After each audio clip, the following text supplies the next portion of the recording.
मित्रांनो, तुळजापूरतील आई तुळजाभवानी मातोश्रींच्या मंदिरामध्ये आई भवानीच्या समोर शंकराचे एक पुरातन शिवलिंग आहे आणि त्याला सर्वत्र भवानी शंकर असे म्हणून ओळखले जाते।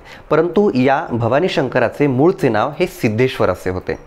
आई तुळजाभवानी मातोश्रींवरती जे काही संशोधनात्मक ग्रंथ उपलब्ध आहेत त्यातील सर्वात जुना आणि महत्त्वाचा ग्रंथ म्हणजे जो की 1920 साली लिहिला गेलेला तो म्हणजे महाराष्ट्राची कुलस्वामिनी आई तुळजाभवानी, आणि या ग्रंथामध्ये सुद्धा या शिवलिंगाचा उल्लेख सिद्धेश्वर असाच येतो। शिवाय तुळजा महात्म्य या संस्कृत पुराण ग्रंथामध्ये आई तुळजाभवानी समोर असणाऱ्या या शिवलिंगाचा उल्लेख सिद्धेश्वर असाच केलेला आहे।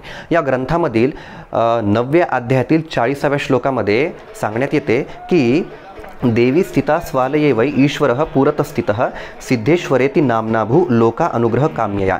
अर्थात आई भवानी या मंदिरामध्ये स्थिर झाल्याच्या नंतर लोकांवर अनुग्रह करण्यासाठी शंकर स्वतः सिद्धेश्वर या नावाने येऊन आई भवानीच्या समोर स्थानापन्न झाले। अर्थात या शिवलिंगाचे मूळचे नाव सिद्धेश्वर असे होते, हे सिद्ध होते।